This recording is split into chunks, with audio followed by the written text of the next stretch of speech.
ሁላችንም በጣም ረጅም፣ ብዙ፣ ለስላሳና ቆንጆ ፀጉር እንዲኖረን እንፈልጋለን። እናም ሶሻል ሚዲያ ላይ ያየናቸውን ነገሮች ሞክረንም ምንም ለውጥ ሳናይበት ቀርተናል። ሰላም፣ ኤፍራታ ነኝ። በዛሬው ቪዲዮ ፀጉራችን ቆንጆና ረጅም እንዲሆን ማድረግ ያሉብን መሰረታዊ ነገሮች እናያለን። አንደኛ፣ አስተጣጠብ። አብዛኞቻችን ፀጉራችንን ስንታጠብ ነው ትልቁን ስህተት የምንሰራው። ፀጉራችንን ለመታጠብ የምንጠቀምበትን ሻምፖ ከመግዛታችን በፊት ከኬሚካል ነፃ መሆኑን ማረጋገጥ መቻል አለብን። ሁለተኛ፣ ማለስለሻ መቀባት። የፀጉር መድረቅ ዋነኛው ፀጉራችን ላይ ለውጥ እንዳናይ የሚያደርገን ነገር ነው። ሁሌም ከታጠብን በኋላ ፀጉራችን በደንብ ሳይደርቅ ሞይስቸራይዘር መቀባት አለብን። ይህም ፀጉራችን እንዳይደርቅና እርጥበቱን ጠብቆ እንዲቆይ ያደርገዋል። እና ደግሞ መርሳት የሌለብን ሌላኛው ነገር ቅባት መቀባት ነው። ቅባት ሳንቀባ ፀጉራችን እንዲያድግ መጠበቅ ዘበት ነው።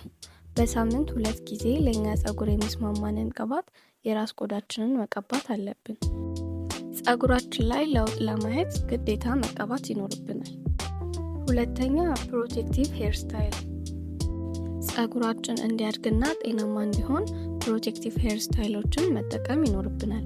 እንደ ቁጥርጥር፣ ትዊስት ያሉ ፕሮቴክቲቭ ሄር ስታይሎች ፀጉራችን እንዲያድግና ጤናማ እንዲሆን ያደርጋሉ።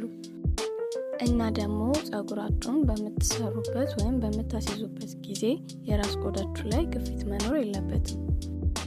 እንዲሁም ደግሞ አንዴ ከተሰራም በኋላ ቶሎ አለመቀየርና ለፀጉራችን እረፍት መስጠት ይኖርብናል። ሶስተኛ፣ ከመኝታ በፊት ፀጉርን መስራት።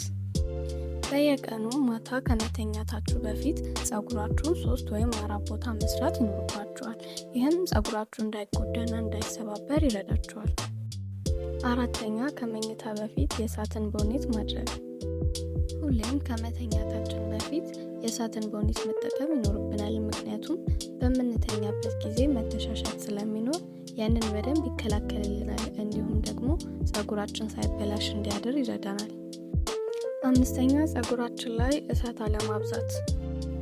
ፀጉራችን ላይ ለውጥ ማየት ከፈለግን እሳት ማስወገድ ይኖርብናል። እናም ለተወሰነ ጊዜ በተልባ ወይም ደግሞ የእሬት ጄልን በመጠቀም ፀጉራችንን ማስያዝ እንችላለን። ስለዚህ የኔ ውዶች የዛሬው ቪዲዮ ይሄንን ይመስል ነበር እና እንደ ሁሌው ላይክ፣ ሼር እና ሰብስክራይብ ማድረግ አትርሱ። እንዲሁም ደግሞ እንሰራላችሁ የምትፈልጉት ቪዲዮ ካለ ወይም ደግሞ ሀሳባችሁን ኮሜንት ላይ አሳውቁኝ።